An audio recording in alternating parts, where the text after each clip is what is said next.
नमस्कार। चलिए आज ज़िंदगी की बात करते हैं और ये सफ़र कुछ ऐसा है जिसमें कहा गया है कि हिंदी हैं हम, वतन है हिंदुस्तान हमारा।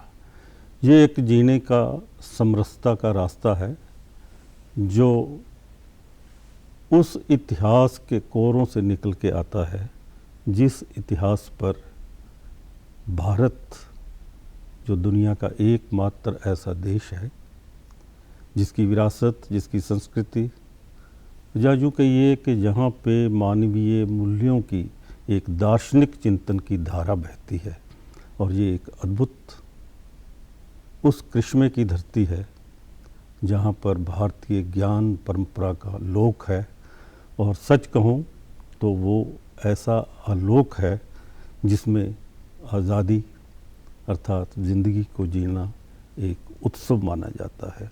आइए इस उत्सव को निहारते हुए, इस उत्सव की नई भूमिका को आत्मसात करते हुए देश के इन पहलुओं की विरासत को, इसके इतिहास को हम भारतीय ज्ञान परंपरा के उस चिरागों सी लो में एक नए मनुष्य की धारणा का, आज़ादी के पहले, आज़ादी के बाद, और इस परंपरागत उस समय में जहाँ पे आदमी लुप्त होता जा रहा है।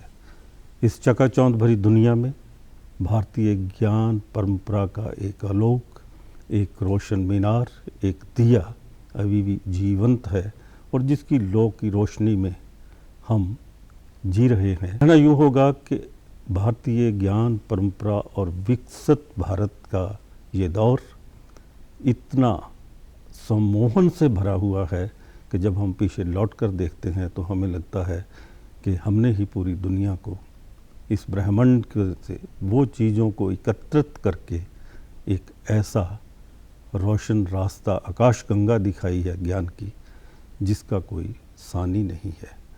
इन्हीं तमाम मुद्दों पर भारत की इसी परंपरा को इंगित करते हुए, इन्हीं परंपराओं के इतिहास में झांकने की कोशिश करते हुए आज मेरे साथ स्टूडियो में हिंदी के प्रख्यात विद्वान, शिक्षाविद और इतिहासवेत्ता के साथ साथ वो शख्सियत हैं जिन्होंने इस सारी विरासत को जिया है, शब्दों को जिया है।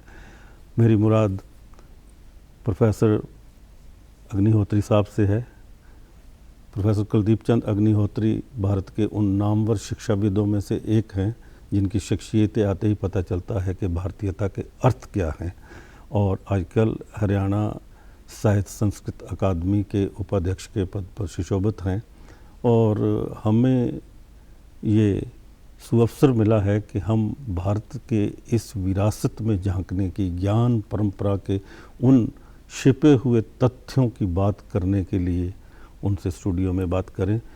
अग्निहोत्री जी, तो आपका बहुत बहुत स्वागत है। बहुत बहुत धन्यवाद। और अच्छा लग रहा है कि आप जैसा एक संत परंपरा का और उस विधा का जानकार आज हमारे बीच में है। तो मैं चाहूँगा कि जब भारत की बात करते हैं तो भारत की दर्शन की बात करते हैं। भारत का दर्शन उन सीमाओं को तोड़कर भी आगे बढ़ा है जहाँ पर मानवीयता के मूल्यों की नई संरचना समय समय पर हुई है और इसकी बुनियाद में कहीं ना कहीं भारतीय ज्ञान परंपरा का स्रोत रहा है। आइए बात शुरू करने से पहले भारतीय दर्शन से हम बात यदि उठाएं तो मुझे लगता है कि ये जो जीने का उत्सव है, और इसको हम कहते हैं कि जीना तो वो है कि डूब के जाना है, आग का दरिया है। तो भारतीय परंपरा का ज्ञान का जो एक बहता हुआ प्रवाह है, उसको आप, उसकी ओरिजिनेशन को कैसे देखते हैं? देखिए डॉक्टर साहब, दो बातें बड़ी महत्वपूर्ण हैं। आपने उन दोनों का ही जिक्र किया है जी। एक तो दर्शन है जिसको अंग्रेजी में फिलॉसफी भी कहा जाता है। जी जी। प्रैक्टिकली हमारे जहाँ दर्शन का अर्थ केवल वो मुद्दे नहीं है कि आत्मा, परमात्मा, ये सारा ये पूरे ज्ञान का एक हिस्सा है। किसी विषय में भी जो हम ज्ञान प्राप्त करते हैं उसको दर्शन कहा जाता है। यही कारण है कि आपके ध्यान में होगा जब केमिस्ट्री में भी व्यक्ति पीएचडी करता है तो डिग्री डॉक्टर ऑफ फिलॉसफी की देते हैं। जी जी। तो ये हमारा जो जितने विषय हैं, ज्ञान के जितने भी विषय हैं, जब हम उनके ऊंचे स्तर पर पहुंचते हैं फिर हम उनको दर्शन कहना शुरू करते हैं, क्योंकि हमने स्वयं उस ज्ञान के दर्शन कर लिए हैं। तो ज्ञान परंपरा, देखिए भारतीय ज्ञान परंपरा कहिए या ज्ञान परंपरा भी कहिए, क्योंकि भारतीय ज्ञान परंपरा हम इसको इसलिए कहते हैं कि ये भारत से जुड़ी हुई है, जब भारतीयों ने इसको विकसित किया है। इसको हम बड़े शब्दों में कई बार जम्बू द्वीप की ज्ञान परंपरा भी कहते हैं, क्योंकि पुराने ज़माने में ये पूरा जो एशिया है इसको जम्बू द्वीप कहा जाता था और एक भौगोलिक इकाई है। ज्ञान परंपरा का चर्चा करने से पहले दो बातें हमें ध्यान में रखनी चाहिए। ये परंपरा है, परंपरा का अर्थ होता है जो निरंतर प्रवाहित होती रहती, इन कंटिन्यूटी में है। यदि परंपरा में अवरोध हो जाए, अवरुद्ध हो जाए, फिर गड़बड़ होती है। तो भारतीय ज्ञान परंपरा का ये सौभाग्य कहिए कि ये हजारों सालों से निरंतर प्रवाहित हो रही है। अभी उसका जिक्र कर रहे थे ए.एल. बाशम ने, जो वो अपने the wonder that was India में कहा था कि हिंदुस्तान की खूबसूरती यही है कि दुनिया भर की बाकी जितनी ज्ञान परंपराएं थी, सांस्कृतिक परंपराएं थी, वो म्यूजियम में बंद हो गई और अब उन देशों को उस परंपरा से कुछ लेना देना नहीं है। लेकिन भारत की खूबसूरती यही है, जो हजारों सालों से जो ज्ञान की परंपरा प्रवाहित होती रही वो कंटिन्यूटी में अभी तक चली हुई है। एक परंपरा में और ध्यान में रखना होगा, परंपरा का अर्थ ये नहीं होता कि आज से 2000 साल पहले जितना हमें ज्ञान मिला हम आज 2025 में भी उसी को आगे बढ़ा रहे हैं। उसका अर्थ है कि जनरेशन टू जनरेशन उसमें एडिशन भी होता जाता है।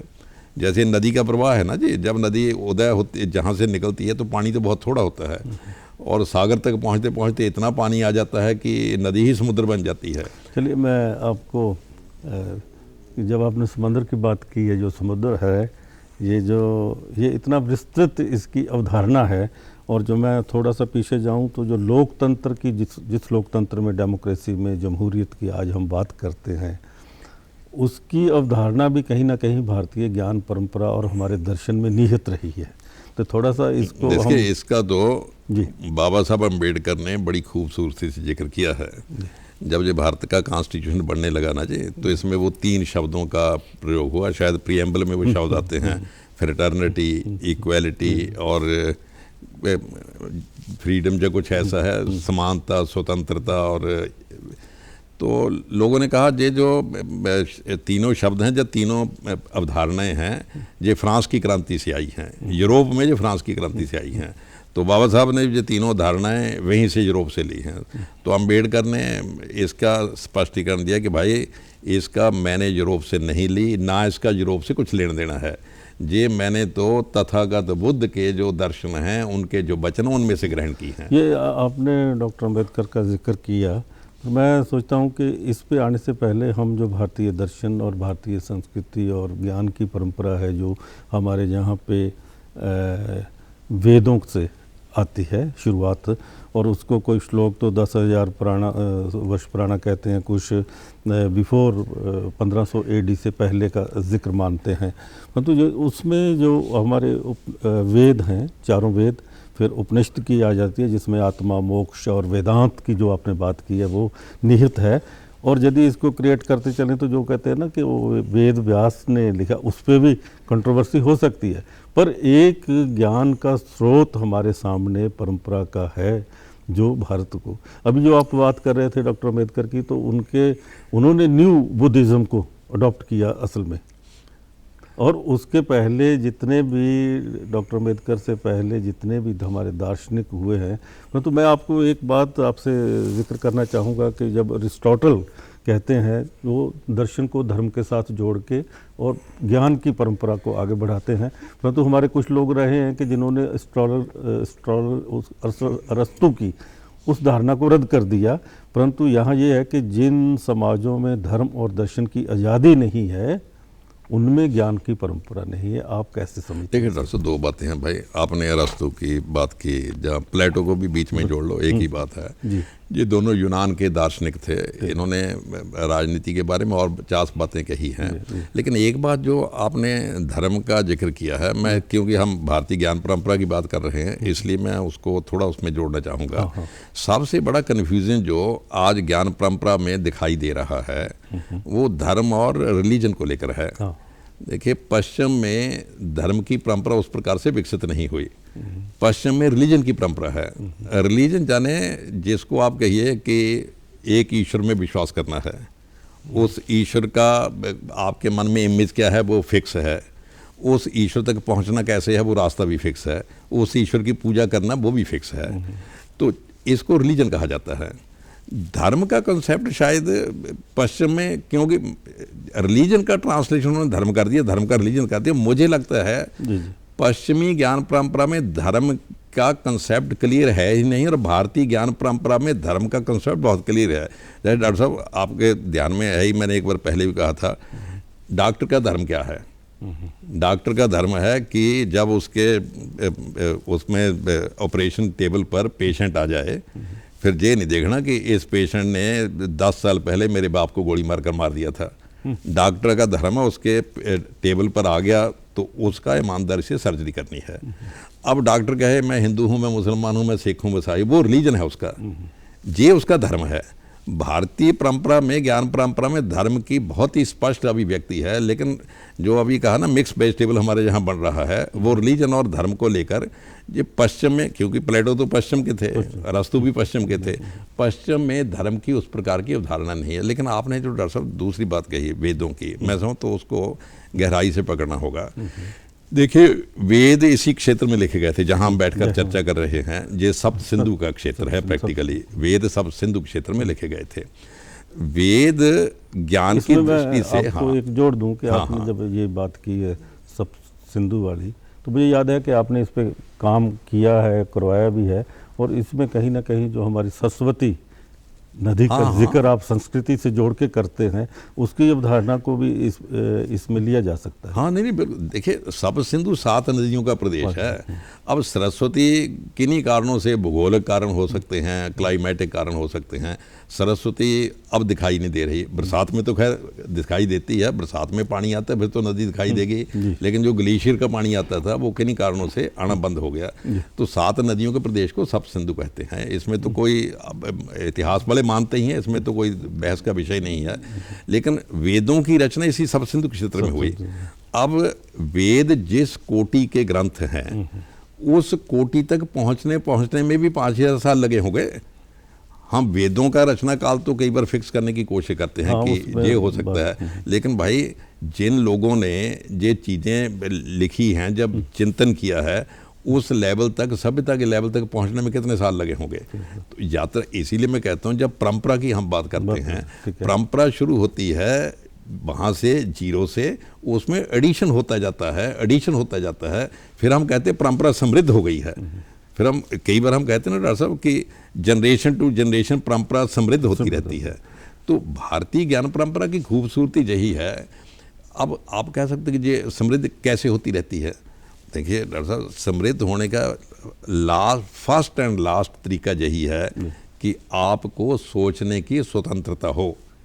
ज्ञान की प्राप्ति तभी होगी यदि आपको सोचने की स्वतंत्रता है। इसलिए मैंने कहा ना कि जो आपकी जितनी देर, देखिए चारबाग की चर्चा हम कर रहे थे। हाँ, तो मेरे को आप भारतीय दर्शन परंपरा की जब आप बात करते हैं तो उनमें चारबाग को बहुत से विद्वानों ने, हमारे जो लिखने पढ़ने वाले रहे, उन्होंने उनको एक मत से खारिज कर दिया।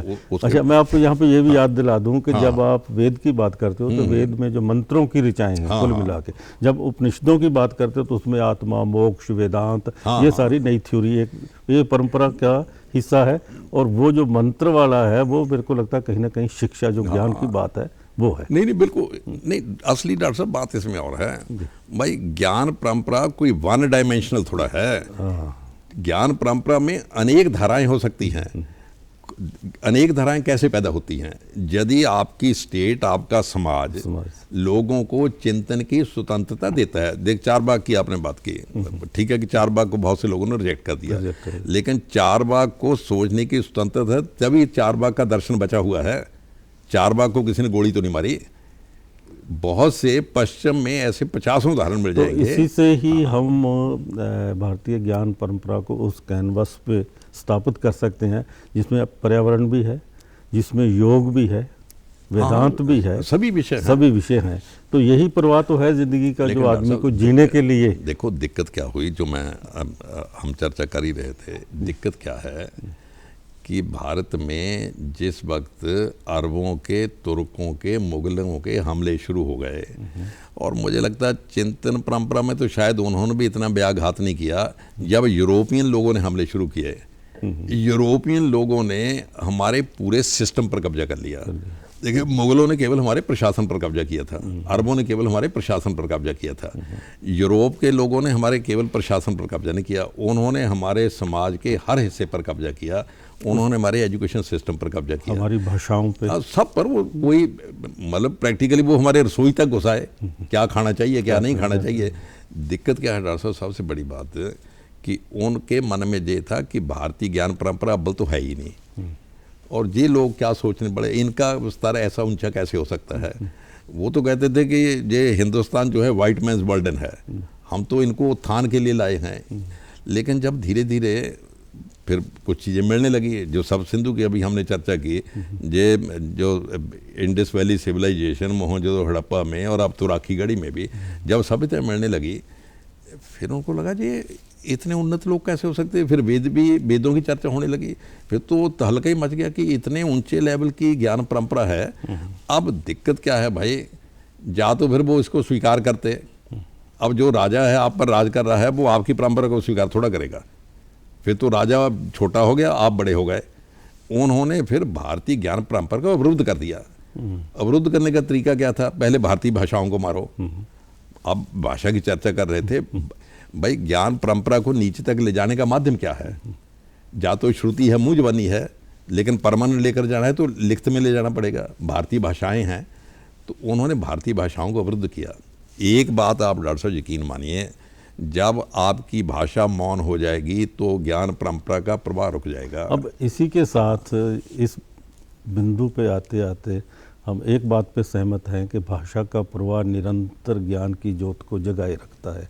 तो मैं आपके साथ एक बात ये भी शेयर करनी चाहता हूँ कि जब जो अंग्रेज हिस्टोरियंस या विद्वानों ने जो किताबें भारत के बारे में, विरासत के बारे में लिखी, जहाँ जो हमारे आज मुताले के लिए हमारे पास सामने अवेलेबल हैं, उसमें जैसे एक उदाहरण मैं आपसे डिस्कस करना चाहूँगा कि जैसे कर्नल जेम्स टॉड ने हिस्ट्री ऑफ राजस्थान के बारे में उसने काफ़ी लिखा जी। पर उसने सब कुछ लिखते हुए एक बात जरूर लिखी कि भारतीय राजाओं में लोगों को जिंदा रहने का हक जरूर दिया है, लड़ते जरूर है। वो जो आप जुल्म की बात कर, अब मैं आपको 20वीं सदी के शुरू से लेके आता हूँ कि जब आप दर्शन की बात करते हो तो मुझे याद आता है कि कहीं ना कहीं आप इसमें जब डॉक्टर अम्बेडकर जी की बात करते हो कि स्वतंत्रता के बाद बात जब होती है, और हमें ये भी नहीं भूलना चाहिए कि पिछले 10 वर्षों में या 15 वर्षों में, स्पेशली 2014 के बाद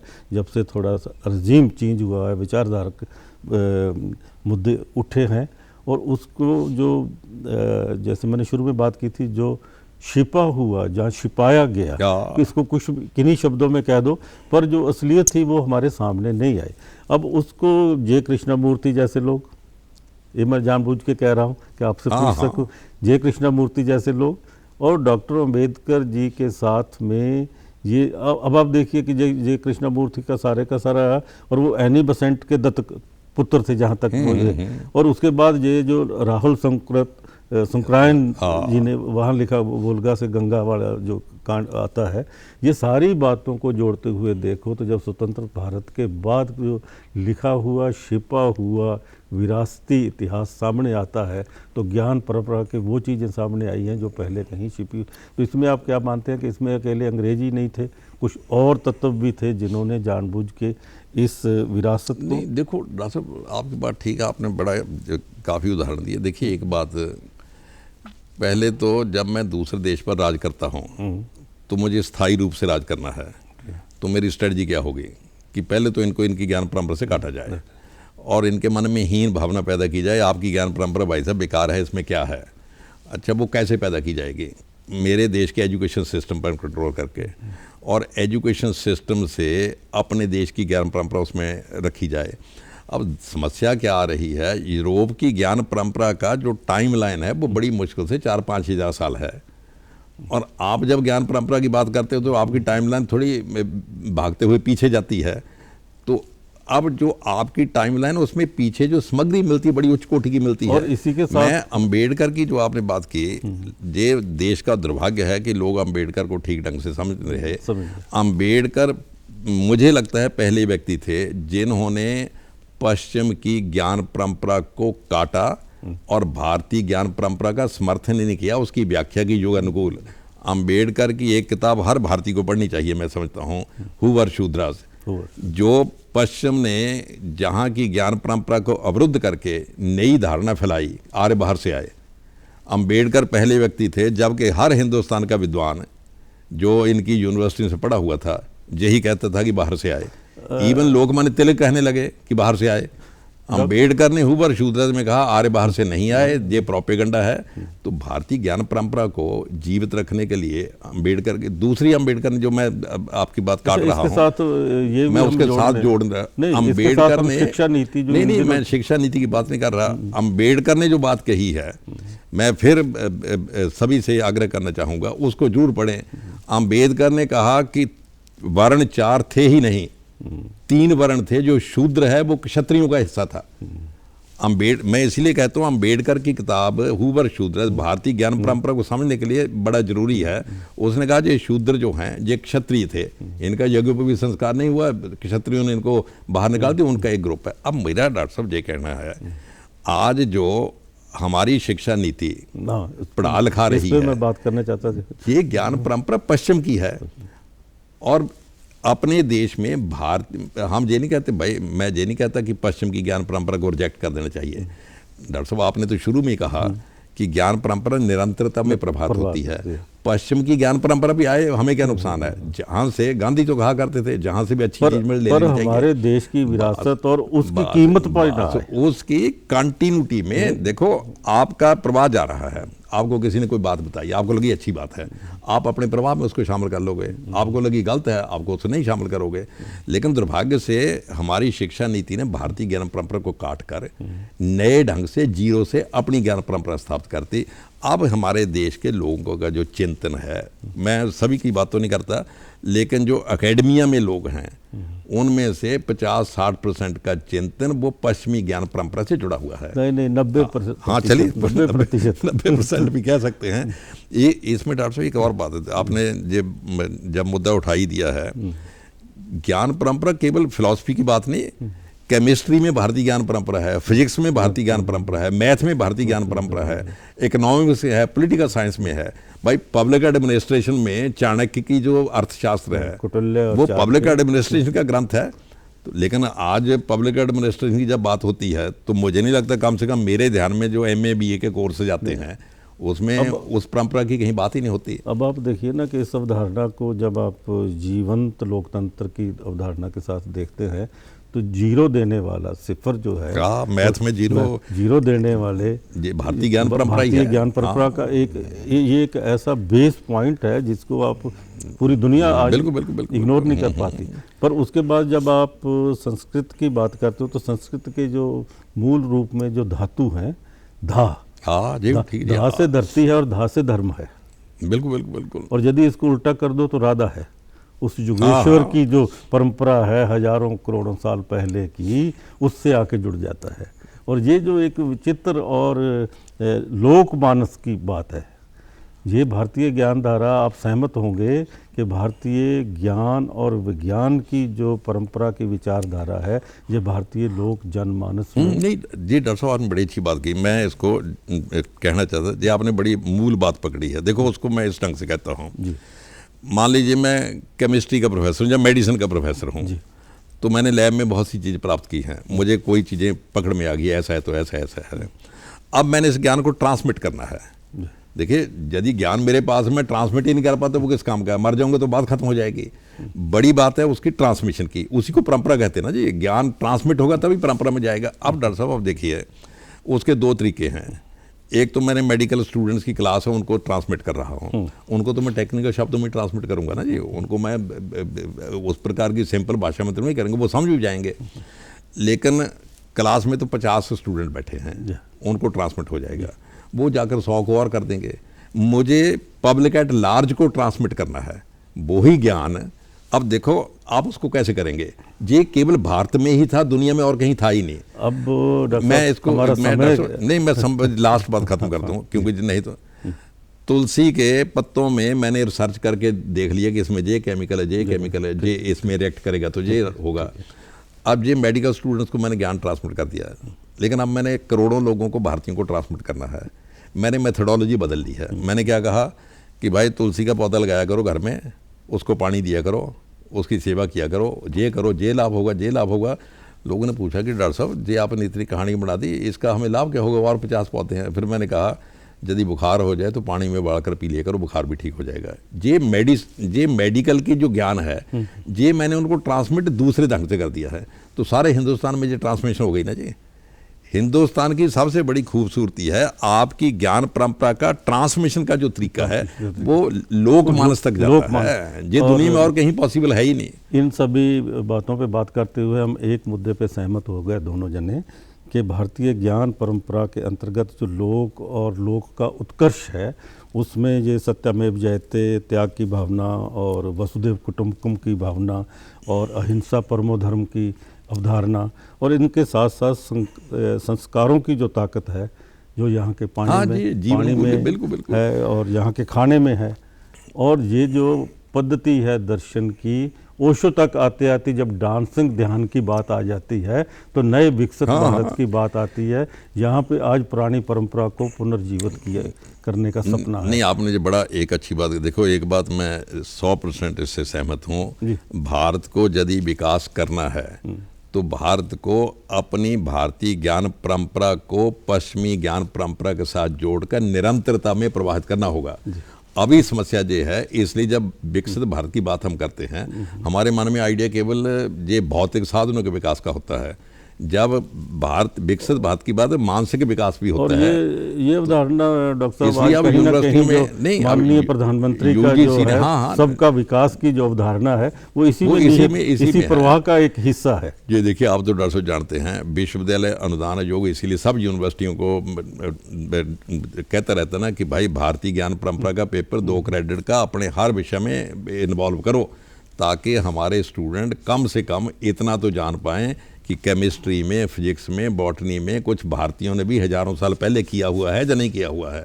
और ये जो डॉक्टर साहब ये जो प्रयास हैं हमारी सारी बातचीत के बाद सामने आ रहे हैं, वो एक नई पीढ़ी को एक समृद्ध भारत की परंपरा को आगे बढ़ाने के लिए, ताकि हम इस नई पीढ़ी को उस सत्य के साथ दिखा सकें। बिल्कुल ठीक, आपकी बात 100% ठीक है जी। देखो ये होगा और इन सब बातों के साथ या भारतीय ज्ञान परंपरा और भारतीय विरासत, संस्कृति, इन मुद्दों पे आपने इतना विस्तार से जिस तरह से अपनी बात रखी है, और मुझे लगता है कि आने वाले दिनों में जो सरकार का इस वक्त ध्येय है कि सबका विकास सबके प्रयास के साथ और सब में विश्वास के साथ भारतीय परंपरा का, जो लोक जीवन का, जहाँ की डेमोक्रेटिक लोकतंत्र की अवधारणा में प्रवाह है, वो चलता रहेगा।